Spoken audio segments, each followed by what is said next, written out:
Let's go ahead and get this show on the road. Um, Typically, this presentation, we're going over 1031 exchanges today. Typically, this presentation is done by Cindy Baker or the company that she is partnered with, API Exchanges. However, she is out today, unfortunately, at the very last minute. So you guys are stuck with me, which is terrifying. But the good news is, being as I'm I've going to been, say goodbye then. oh, sorry, go ahead. I was going to say goodbye then. Oh, yeah, yeah. All right. Well, Patrick's presenting. We're out. Patrick, what? I was looking forward to Cindy. I know. I'm so sorry. I don't look nearly as good as her, but hopefully I'm just as knowledgeable. So we'll see how this goes. We love you, Patrick.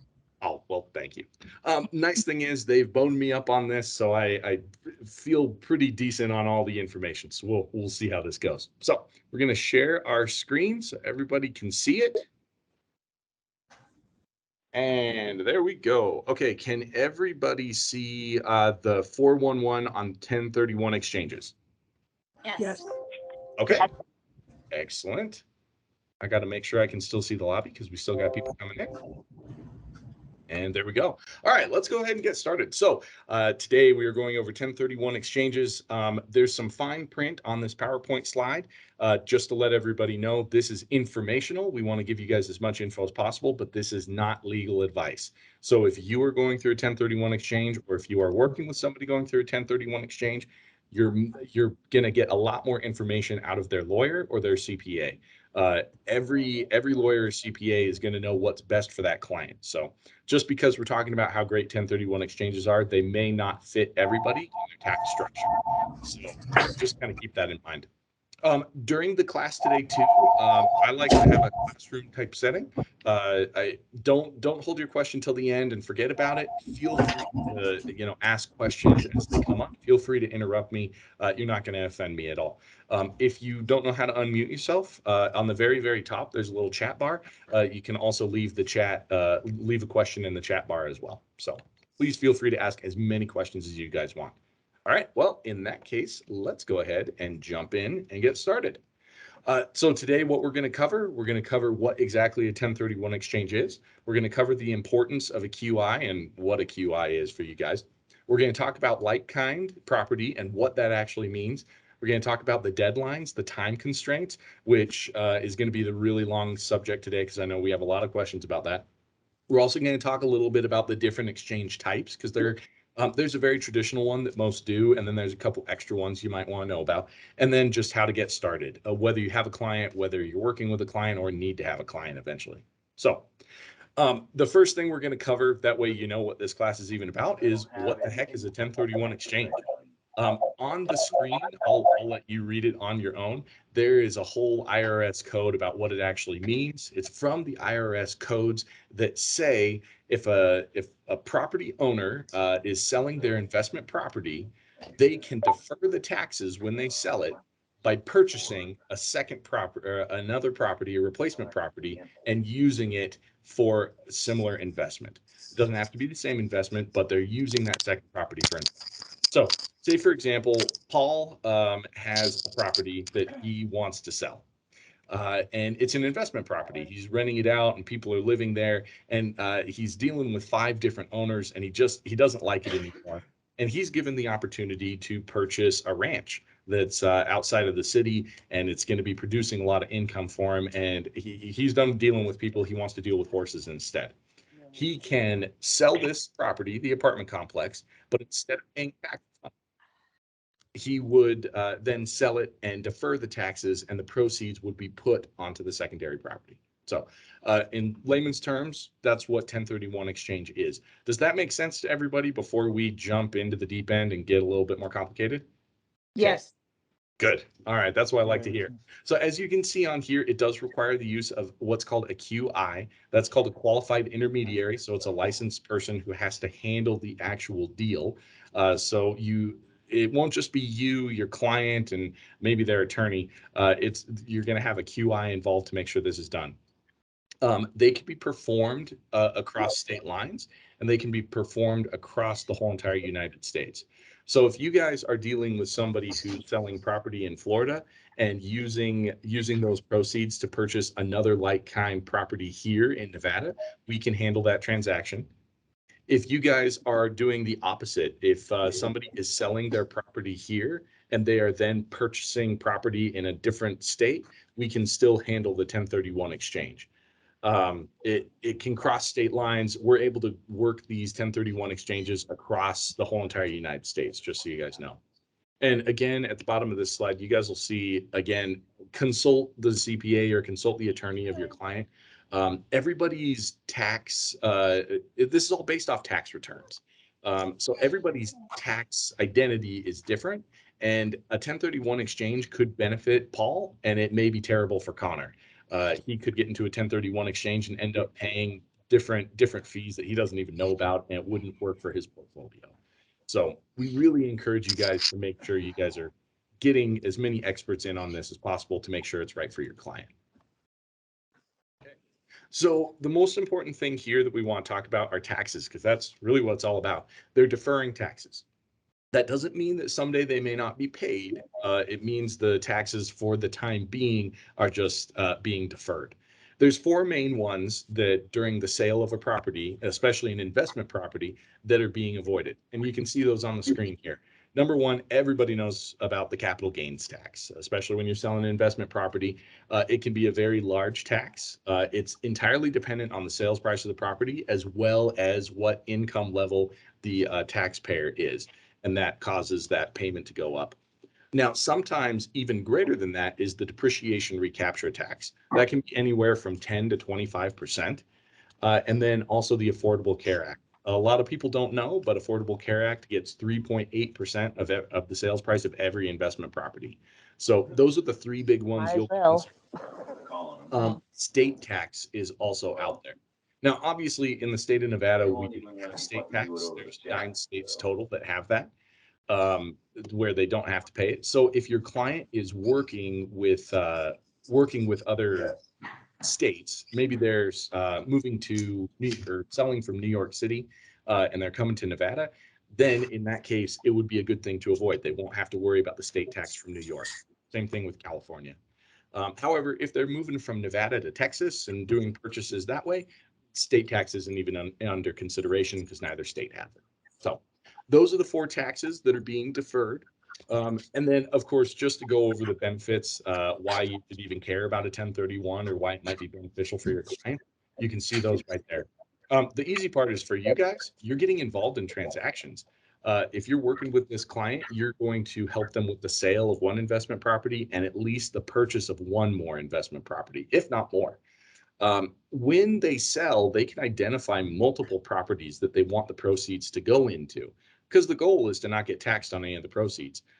Cindy Baker had one where they reinvested their proceeds into 21 properties. So that realtor sold one and then was involved in 21 purchases. So of course they were losing their minds and going nuts and didn't really know what was going on. But in the end, they sold all those properties, which was great. Cassandra, I see that you have your hand up. What's your question? Thank you so much.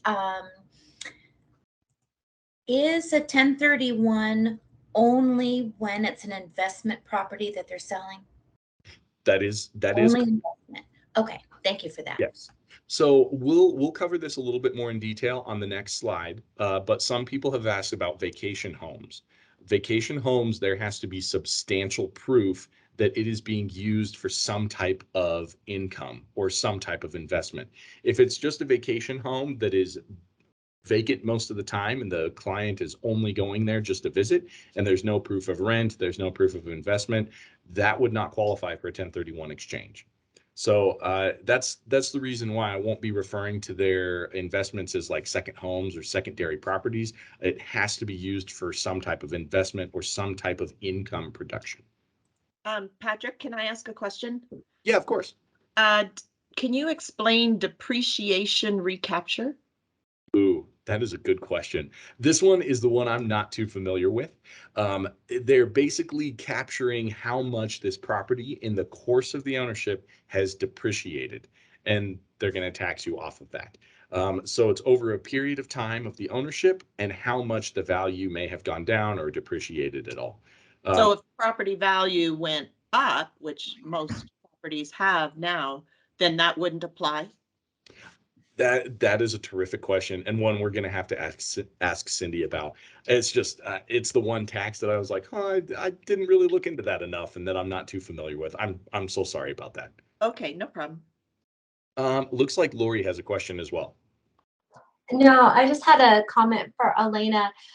It doesn't really, I believe if I know this correctly from my accountant, it doesn't have to do with anything on the property value. It's the accumulated depreciation that's been written off on the property over the years that it's been a rental or an investment. So there's a certain amount of annual depreciation that you get to write off as an investor, and then they recapture that. They those want it taxes. back. They want a piece of that, yeah. And that also gets, and that depreciation also gets tacked onto your base cost price. And I don't know how that works in a 1031 exchange, but that's probably beyond our class today. Right. Okay, thank you. You hit that right on the head, Lori. This is going to be the tip of the iceberg class. And for more information, contact Cindy. So thank you, though, Lori. I appreciate that. That gives us a little bit more light on the subject. And as you can see on the slide too, there are a bunch of benefits when it comes to exchangers who are interested in taking part in a 1031 exchange. Obviously, deferral of taxes is really an important part. Estate planning really, really helps. Instead of a house going into sale after a death and the taxes falling onto the heirs, 1031 exchange can help kind of defer those taxes and put the estate into estate planning so that taxes aren't paid later. It can be used for leverage in a company because businesses can use this as well. And then it's also diversification of funds. If people are looking to spread their wealth and spread their income a little bit, 1031 exchanges really help them continue to spread their properties. And like I mentioned before with the example with Paul, instead of working just with apartments, you can then purchase a ranch. You could then purchase a vacation home that you're going to be renting quite a bit. It lets you diversify your portfolio quite a bit. Okay, so let's go to our next slide here.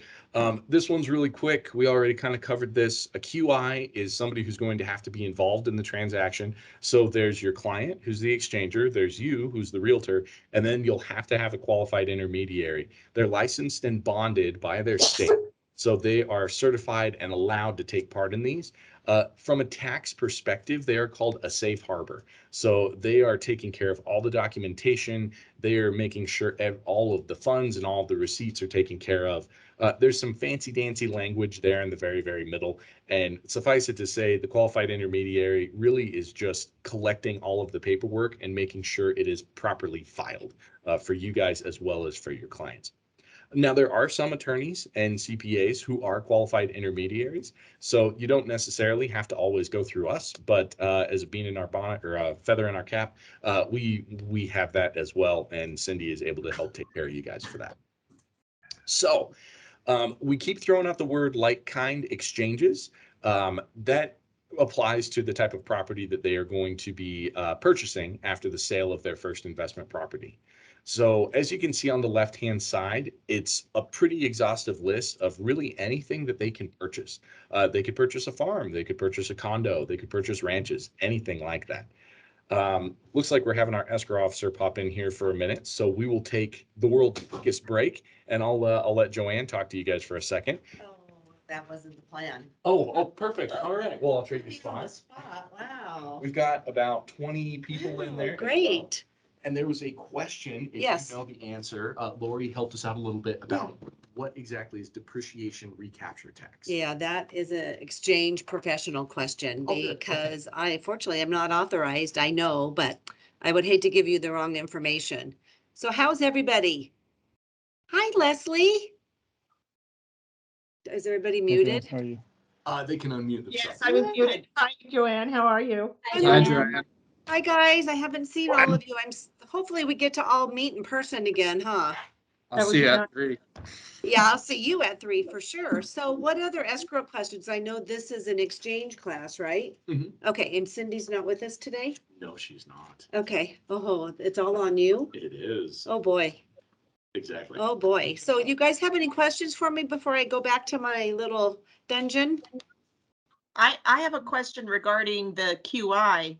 If they're just selling their 1031 property and not reinvesting, what happens then? Do they still? They pay tax. It would be a Right, normal. but in terms of the process, they don't need to do anything special? It would be just a regular escrow. Okay, And if it's a rental property and they're just taking the money and don't want to reinvest, then they'll have to pay IRS. right.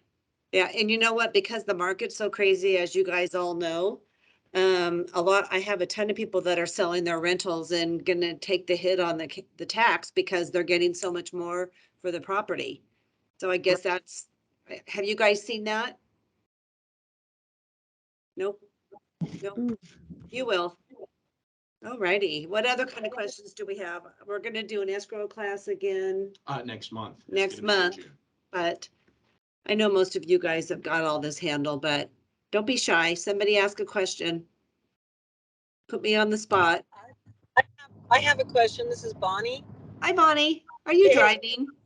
Well, no, I'm not driving. I am a passenger, and if I get cut off, I'll try to rejoin. But I Okay. missed the first 12 minutes because I had to download the app. Oh. So I apologize if this question's already been answered. How many days do they have to purchase something after they sell? We haven't covered that quite yet. We're actually coming Oh, up. okay. All right, great. Yeah, it's 180 days. is the 180 loan time days, process. right, to locate their other piece. 45 days 45, to locate and then 180 180, days okay. to sell or So to purchase. 45 days to locate another property is, I would think, very terrifying right now. What happens if they find a property, they locate it? Does their offer have to be accepted? I can't remember. Offer does have to To be be accepted. accepted. And then it has to close in that 180 days. Yeah, so you have to locate your property, tell your exchange company in 45 days, and then you have 180 days to close. Too bad it wasn't the other way around, huh? Lauren, you have a question?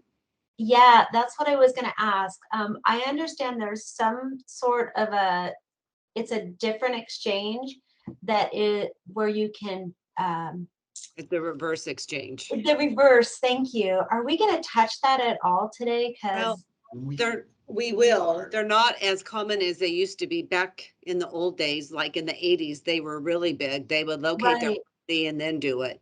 And Right. people still do that, especially with this market. It's, if you've got buyers, it's hard to get a deal together.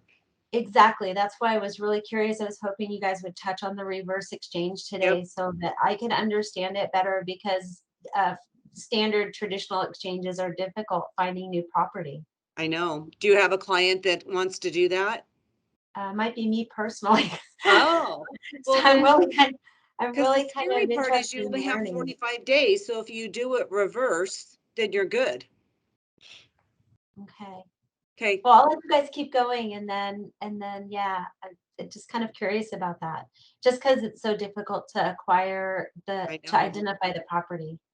Reverse exchanges are a little more difficult. They're a lot more work for me as the escrow officer, but we do them. It happens. Okay. Thank Anybody- you. Bonnie, you okay in there? Your ride looks a little bumpy. What was that? I said, are you okay over there? Your ride looks a little bumpy. Your driver's hitting all the potholes. I-5, I-5, and California charged all those extra taxes to repair the roads, but we're not feeling it, and there's gusty winds. Oh, boy. Well, drive safe. All right, guys. I got a jam. I have a signing at 12:30. Is there anything else I can help you with? Nope, it was nice to see your face. Nice to see yours and hear your voice, other than through your husband's Facebook. It's right, always guys, good for a laugh. I know. Have a beautiful day. Nice seeing you You too. guys. All righty, bye-bye. All right, Patrick, it's all you. Thank you for the little break. Yeah, of course. Thank Got a you. great group there. I know. Thanks, Joanne. I appreciate it. Bye. Alrighty, guys. So just to concur, we are going to be going over deadlines here in a little bit and the timeframes, and we're also going to be going over the different type of exchanges, such as a reverse exchange. So we'll be covering those here in just a little bit. Where we left off, we were talking about the different types of property that are considered like kind. You can see on the left-hand side, really, it's any type of real property as long as it's being used for investment or business purposes. A good thing to know is that your client can sell one and buy multiple, or they can sell multiple and buy one, or they can sell multiple and purchase multiple. There's really no hard, fast rule as to how many they need to sell, how many they need to purchase. Like I mentioned before, one client of Cindy's sold one property and then purchased 21 like-kind properties. And it's been known to happen in reverse, where some people sell 5 and they consolidate it just into one. Before we go into water rights, it's important to note that it can't include personal property. This is a change that just happened in the last decade. They used to include, especially for farms, personal property could be included. So for example, on a farm, if they had a combine or a giant piece of machinery that, of course, costs tens of thousands of dollars, they used to be able to include that in a 1031 exchange with the purchase of the farm. However, nowadays, personal property is not included in that. Water rights, that's where water rights gets a little tricky. Depending on the state, it is considered personal property. Here in the state of Nevada, it's considered real property, just like a home. So it's a little tricky sometimes when it comes to the water rights. We do not cover the water rights under our title and escrow services. So that's where the attorney would come in and help discuss who owns the water rights and how are we going to make sure they're taken care of if they apply to the 1031 exchange. Again, we already kind of hit on vacation homes, but vacation homes can be very, very tricky. When 1031 exchanges are filed, those are the ones that are most subject to being scrutinized, just because they want to make sure that vacation home is not for personal use, that it's being used for some type of income. The IRS is pretty lenient when it comes to showing any type of rental transaction.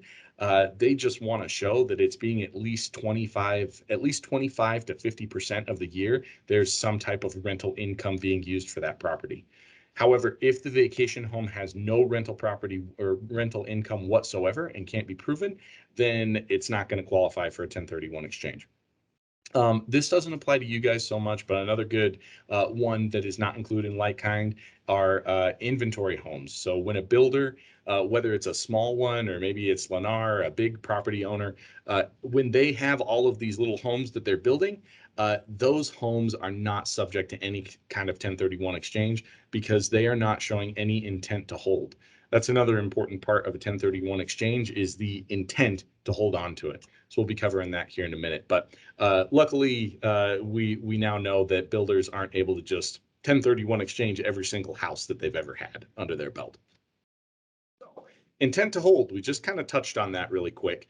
The first part of it, we've mentioned a couple times. Just remember, it has to be used for investment or business purposes, but it also has to be held with the intent to hold.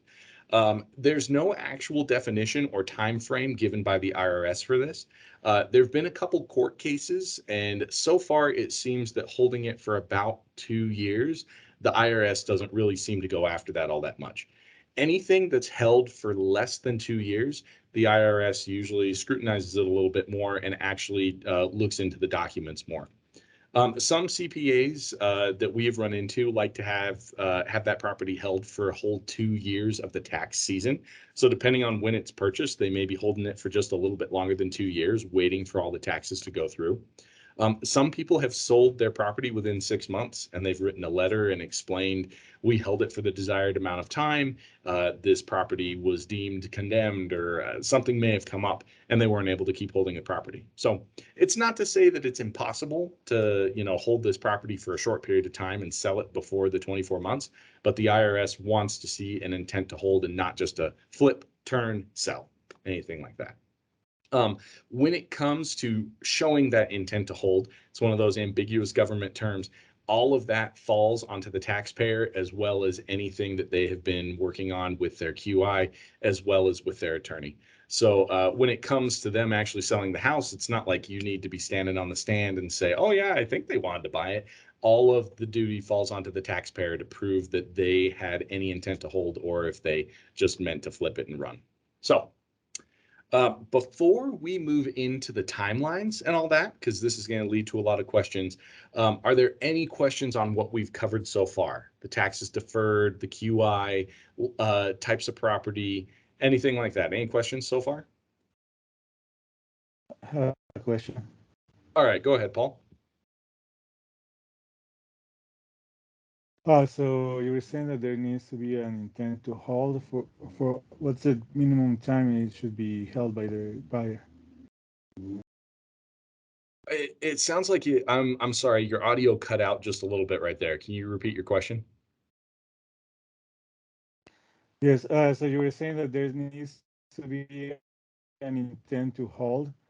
What is the minimum time that the buyer needs to hold onto the property? There's no hard, fast rule on how long they have to hold the property. It looks like the IRS likes to see about 2 years. So as long as they hold the house or the property that they purchased for 2 years, everything seems to be okay. If they hold it for less than 2 years, it's not that they're going to get in trouble, but they are going to be scrutinized and looked at by the IRS just a little bit more. Hopefully that answers your question. Awesome, thank you. Yeah, All yeah, right. thank you. Lorene, looks like you have a question. Oh, it looks like you're on mute. Sorry.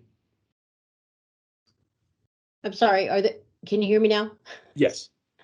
Are they concerned about flipping? Yes, that is the main reason I think the IRS has that is they just don't want people coming in, flipping, and then using a 1031 exchange just to keep dodging that tax again and again. If I had to take a guess, I think the IRS makes quite a bit off of those capital gains tax of the flipping it so fast. And there are ways around that too without a 1031 exchange, but that's another class for another day. Okay, any other questions before we move into the timeline, deadline stuff? All right, cool. So what we are talking about here is how long and the certain deadlines that 1031 exchanges need to pay attention to, especially when they're exchanging. You can see on the bottom of this screen, there's a little time graph right there. So a lot of people in our previous classes have gotten confused. They think that the first time period is its own 45 days, and then after that, it's another 180 days. They are actually rolled in together. So this first part we're going to talk about is the first 45 days, and then the purchase time, the 180 days, it already includes that 45 days. So it's good to keep in mind. So this very first one, 45 days after the sale of their investment property, they need to identify the properties that they're interested in purchasing as a replacement. So to remind you guys too, I think we mentioned this at the beginning, please don't tell us that your client wants to do a 1031 exchange on the day that you guys are closing escrow. We would like to know as soon as possible. If your client is talking to you about selling and they want to do a 1031 exchange, that's the perfect time to tell us. An even better time is when they get an executed contract, when somebody has agreed to purchase their property. The worst time to tell us is right at the close of escrow, because at that point, we've missed the chance to file any type of paperwork, and they're going to be taxed accordingly based on the sale of their house. So it's important to make sure that we know as soon as possible. Cassandra, looks like you have a question. Thank you. Sorry, this is probably a novice question, but is it only when you're the listing agent? So if I have a buyer that's saying they want to do a 1031, I'm going to let the buyer's agent handle all of that? Yes, so you would not worry about the other side of the transaction if for whatever reason the other clients are talking to you and saying it's a 1031. That should not bother you at all. It might be a little bit perfect. Yep, Thank you. there might be some extra paperwork, but it will be for their side and it should not affect you guys whatsoever. Okay, thanks for the clarification. Of course. So again, like I mentioned, from the moment they close on the property that they're selling and want to do the tax deferment on, they have 45 days to identify like-kind property. We're going to talk a little bit more about what that identification rule is. Typically, people identify 3 properties that they're interested in, and they write this in a letter. They identify those projects, and then they have to apply that by the 45th day. It has to be done by midnight, and it's business days. So obviously, holidays and weekends don't count. It's important for you and your QI and everybody involved to know exactly when that deadline is, because once that deadline hits, if they don't hit that, the property is going to be taxed accordingly. If they want to make any changes, they can't make it after the 45th day. So good example, Cindy has had people who they fill this out as soon as possible. They fill it out within 10 days after the sale of the relinquished property, and then they're able to make any modifications or changes they want all the way to the 45th day. As opposed to some clients wait all the way until the very end, and then if they have a change after day 45, it's too late. They've already missed their opportunity. So it's a good thing to keep in mind. Before we talk about exceptions, Elena, it looks like you have a question. Yeah, so if someone's selling their rental property and doing a 1031 exchange, at what point will they hire the QI? Is that like as soon as they list the property, or? In a perfect world, if they're prepared, yes. The second they are interested in selling their property, the moment they've listed, they should be talking to you guys, or you should be asking them, we should do a 1031 exchange. Typically, the most traditional time that we find out is once they have somebody who's purchasing their property and you guys have that executed contract. That's usually when we find out. And we find out, hey, we want to do a 1031 exchange. Okay, let's get Cindy involved. And then everything starts to come together. But like I mentioned, even if it's a little bit after we get the executed contract, maybe they just decide who it is later. That's okay. Just we can't find out the day of closing. That really throws a whole entire wrench into that whole system.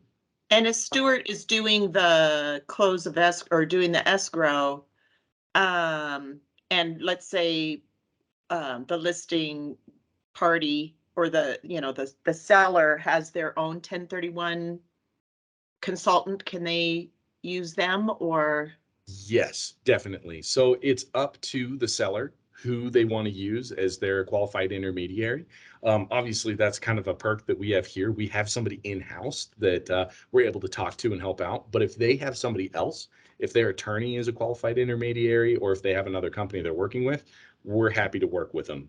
We've worked with, I think you guys may be familiar with the name Candace Meyer in the city. She does 1031 exchanges.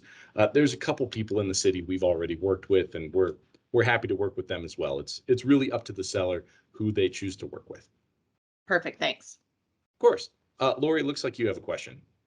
Yeah, quick question. If you identify 3 properties within say the first 10 days, and then the actual purchase property is completely different than the 3 identifiable, you can change that within that 45 days, if I'm understanding correctly? That is correct, yes. Okay, I just want to make sure that what you identified, you weren't, it wasn't solid and engraved that that's one of the properties you had to purchase. Once that 45th day hits, it is ingrained from that moment on. After that, right. But if they file the properties they're interested in prior to that, like you said, they can change it. They can change it every single day if they really want to, Okay. and keep identifying different properties. But and we'll talk about the identification rules here in just a second. But that's how that applies. Okay, thank you. Of course. All right. I saw a question pop up here from Lorene. Who's responsible for locating the QI? So it's the seller's choice who they want to work with, like I mentioned. If they do not have somebody that they're interested in, it kind of falls on you guys to be that expert and say, oh, hey, I know a qualified intermediary. Let me get you in contact with these 3 people. And that's why we like to host these classes. That way you guys know this is something we know. It's something we do. That way, if your client is like, hey, I want to do a 1031 exchange, but I don't know how to start, then you know where to go. Lori, do you have another question? Nope. Is my hand up? Sorry. Oh, it might have been from your last question, and I just saw it. So you're good. No worries. Okay, thank you. So as you guys can see on the slide too, there are some exceptions to the 45th day, as well as to the next deadline that we're going to talk about.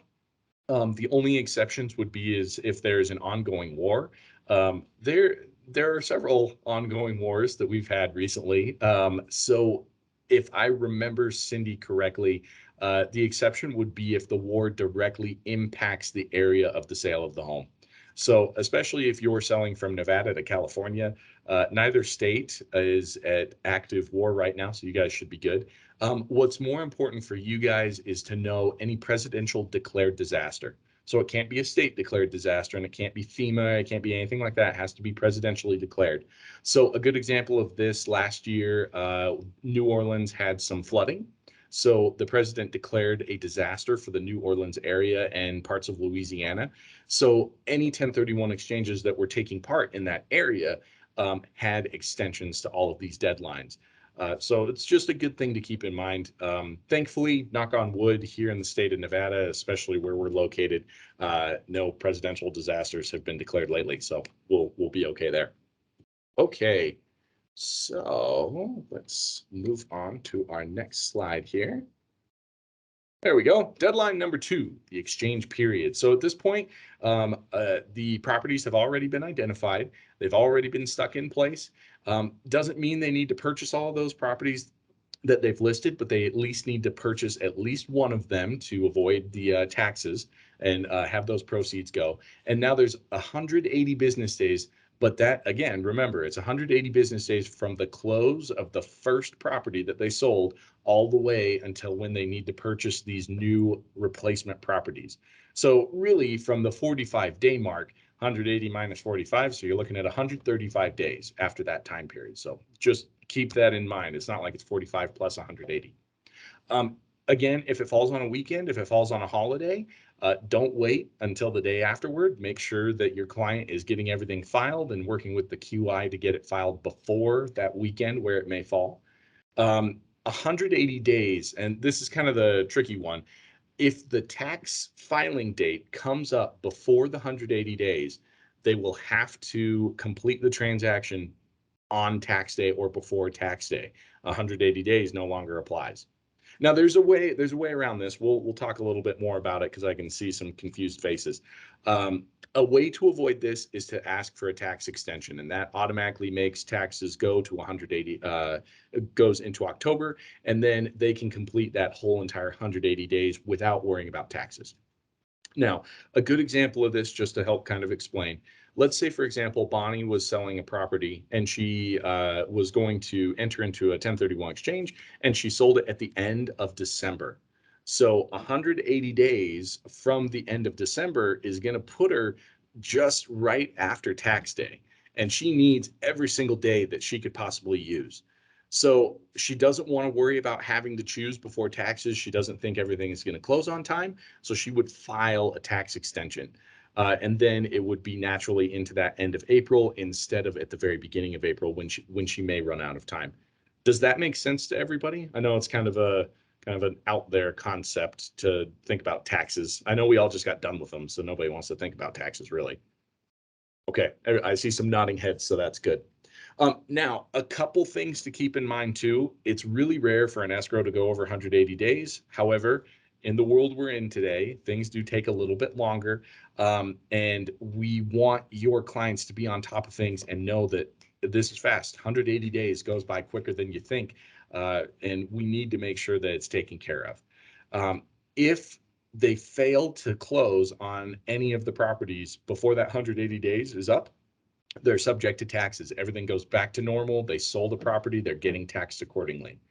Another important thing to know here, this should be obvious for everybody who's ever dealt with the government, but please don't let your clients ever backdate any of their documents in consideration of this.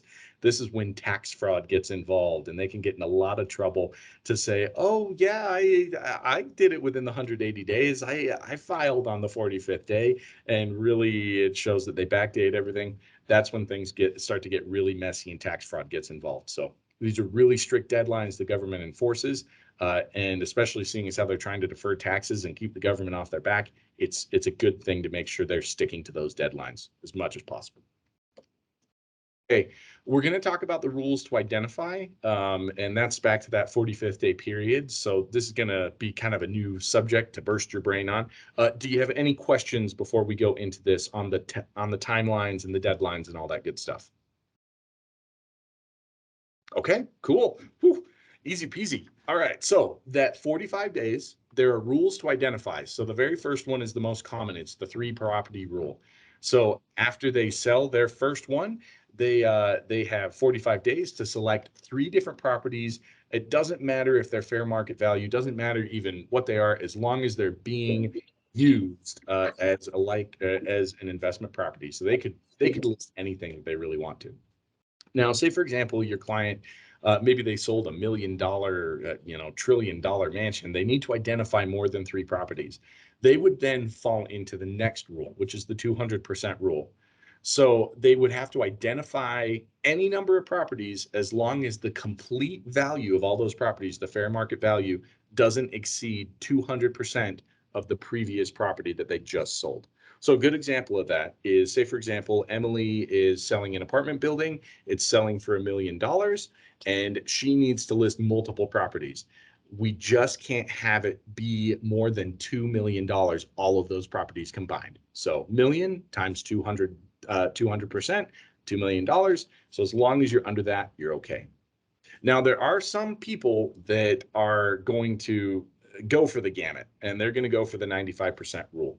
A good example of this, Cindy was working with a client who they didn't really know what they wanted. So they literally found every industrial property in the whole entire city of Reno and listed all 100 of them. Well, according to the 95% rule, because that was way more than 3 properties and it was way more than 200% of the fair market value, they are now required, if they list that many properties, they have to acquire at least 95% of those properties identified. So it's the IRS rule there. Cindy was able to talk to them and just kind of be like, all right, calm down. We're not going to file this. You need to go back to the drawing board and make an educated decision. You don't want to buy 95% of all of these properties. 95% rule, you're really only going to see that when somebody is selling a huge investment and they have a lot of money to spend and they're looking to do massive acquisitions. We haven't seen it in a very long time. Most of the time we are working with people using the 3 property rule because they're selling their condo down in Florida and they're purchasing an apartment building up here. So more often than not to say you won't see it, but just know that you're probably not going to be working with the 95% rule all that often. Okay, so common questions that we have when it comes to excuse me, we're not to the common questions quite yet. We still got to talk about types of exchanges. So the most common type that you guys are going to see, the one that we've been talking about the most, it's called a delayed exchange. So that means that the client is selling their property and they are going to identify some properties, and within a time period, they're going to purchase new ones. That's how it works. Easy as that. Now, the next one that you will see is simultaneous. This one can be really tricky with timing. They're trying to make use of contingent sales, and they are going to sell and purchase at the same exact time. It's not impossible. It's something that we can do and something we've done before, but it's incredibly tricky with timing. Think about the client you worked with on a normal deal where they're buying a property and trying to sell a property, and they want to do it all within 2 weeks. It's just as complicated as that, but we're adding in some additional 1031 exchange paperwork for your client. Before we go into reverse, because I know we're going to have a bunch of questions on that, we'll talk about construction and improvement. Some people, when they are purchasing a property, like to put construction proceeds into it and improve the property. That way it's worth more when it's sold. And that can, there's a lot of financing that goes into the 1031 exchange there, and we would have to defer over to the CPA. So it's a 1031 exchange that we have seen probably once in the 20 years that we've been doing this. So it is out there. It's mostly people who are working on trying to improve properties and working with construction companies as much as possible. So just know that is out there. And really, they're just trying to hit that mark of improving the property enough that it could be qualified as a like kind of exchange. So just to break it down in normal terms, Alana is selling her apartment building, but it's fallen into disrepair. She's doing construction and improvement on it, and she wants to get that finished But she also wants to, when it sells, she's going to purchase a different property. It can be really tricky with the timing and the financing to make sure that it's sold at the appropriate time. Now, let's talk about reverse exchanges, because I know we had a question about that from Lori. So this works kind of in reverse. The client wants to purchase the replacement properties, and then once they've purchased it, then they want to sell their old property. Sometimes it's just the way the cookie crumbles. Maybe you found something and it's perfect timing, and the client stumbles on the property. They're like, hey, I want to purchase this now, and I want to sell this later. I won't have time to sell it before I purchase it. The only tricky thing about this is that the title cannot be held by that person who wants to purchase the new replacement property. So the title is actually given to the exchange company. So the qualified intermediary would actually hold the title and then transfer it once the first property was sold, they would transfer it over. So it's a little bit more complicated in that way. And it can be costly because you're actually dealing with two types of exchanges in the whole entire process, where the purchase of the property is being put into the exchange company's name, and then the exchange company later is selling the property again over to the side. So can be a little complicated. Lori, I should have even called it. I would have bet $5 you were gonna. I knew I was going to have a question as soon as I saw this. So what does this do if the purchased property that you're purchasing prior to doing the exchange is going to have a lender on it? Oh man, that is a So- terrific question. So say you found a property and you were going to put 50% down on it, but you still needed a 50% loan. And if the exchange is going to be holding the title, when generally the title is held by the lien holder. Right. If you can't answer that, I can email Cindy. I am going to defer you over to Cindy. I have an idea, but Okay. it's probably wrong. So I'm going to have you reach out to Cindy, and we'll make sure you guys get in contact with you. Okay, because I didn't know that little loophole till just now when I just read it on your screen. So Yes, she will Okay. have much more information. The delayed one that you can see on the top left is obviously the most common. Reverse is probably the one that we see more often. Again, it's not incredibly common, but I know Cindy has worked with a couple of those. So okay, I will ask that question, but at least that's good information that I wasn't aware of at this point in time. So yes. that So brings up a big question. it's something that can be done. It's something we're able to do. It's a little bit different. You'll have some extra paperwork to fill out. Okay. Okay, thanks. Okay. So that takes us into kind of some of our common questions that we have gotten from previous conversations. Oh, sorry about that. So some of the questions that we have gotten before, and then we're going to open this up to questions from you guys if you have any additional ones. So one of the first ones, what if my client changes their minds about a 1031 exchange? They went through this whole process. They got to day 45. They're past day 45. They're almost at 180 days. Whatever it may be, if at any time your client changes their minds and decides, I'm done, I don't want to do a 1031 exchange, everything goes back to a normal escrow. The property that they sold is then subject to taxation, and the sale is completed, and there's no more government paperwork to fill out for the 1031 exchange. Easy as that. Things are done. Now, another good one that has come up, I think we mentioned this, when should my client open a 1031 exchange? Really, it's any time that they are working on selling their house. The perfect prepared person would probably talk to us before they're even listed, just because they're getting ready to do it. That may be when they talk to their attorney. The last time that we need to find out about it is like middle of the escrow. We want to know as soon as possible, but just don't wait until close of escrow. Now, another good question is, what if my client doesn't reinvest all of their proceeds? So say, for example, they made $500,000 in proceeds and they only reinvest $450,000. Well, that leftover chunk, that $50,000 that they didn't reinvest, is subject to taxation. They're probably going to get quite a bit of it into their bank account, but whatever they don't reinvest is going to be taxed accordingly. Last but not least, another common question that comes up is, what if they purchase an investment property and then after a couple of years they decide, I really like that property, and they move in and they make it their primary residence? What happens? This can be really tricky tax stuff.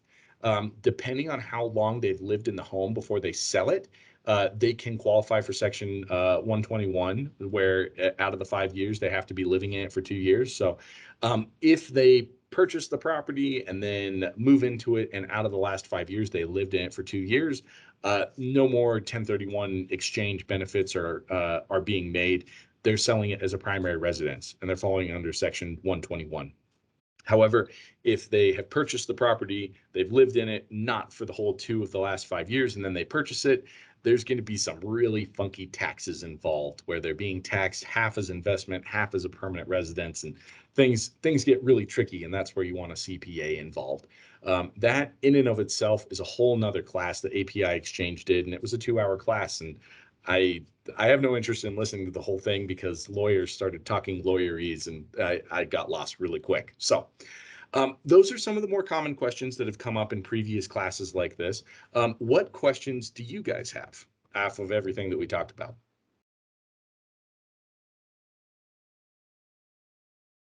Holy cow. So, sorry, leave it to me. So the client I have has owned his house and lived in it originally, but then has had it rented out for like the last 10 years or so and wants to do a 1031 exchange. But what qualifies it as a 1031?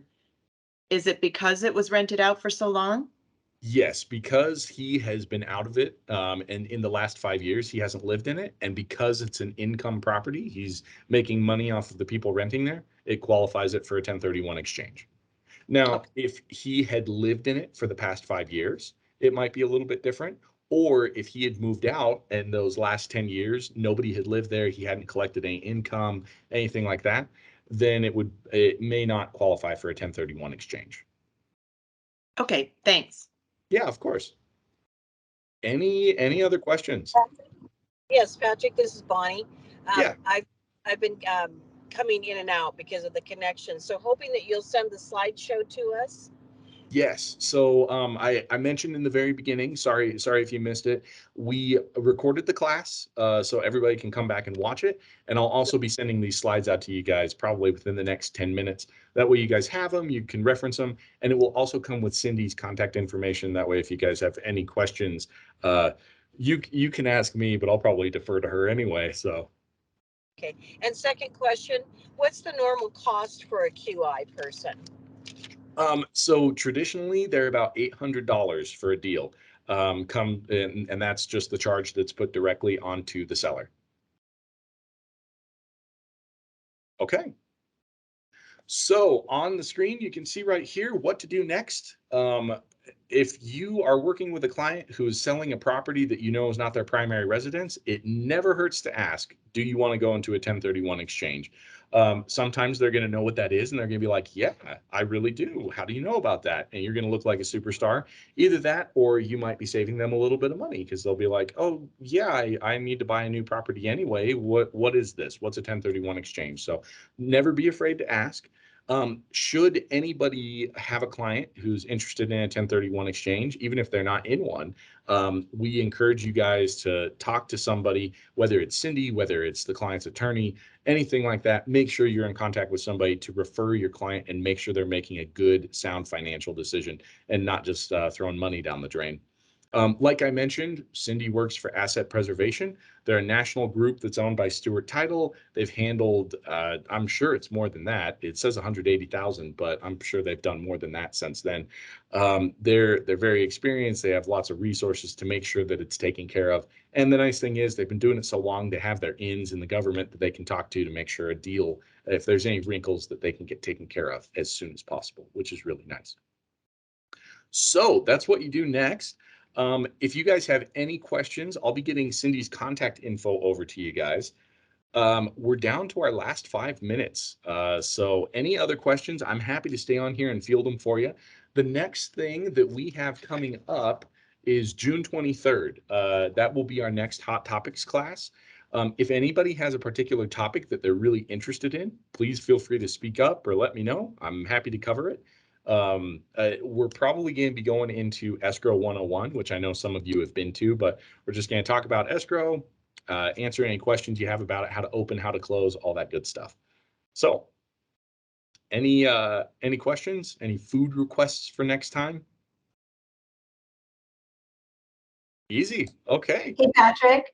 Yes. Hi. Sorry. One last question. I was going to email Cindy this. Is there an actual 1031 group that investors meet at on a monthly basis here in Reno to help identify properties? Daryl had told me this. That sounds familiar. I believe there is. And Cindy has mentioned it to me before. So Cindy will I'll know. reach out to Cindy then. Yeah, Cindy will have the contact info or at least, you know, the information Okay. to hunt them down and find who they are. Okay, great. Thank you. Yeah, of course. Okay, guys. Well, that brings us to the end of our class. Thank you guys for sticking with it. Thank you for not asking two incredibly difficult questions, because then I'd feel like a total idiot. But thank you guys. I really appreciate it. We will see you guys at our next class in June. So thank you guys, and thanks for working with Stewart Title. Thanks, Patrick. Thanks a lot, Pat. Patrick. Thank Thank you. you, Take care. Patrick. Of course, you guys too. Have a great day.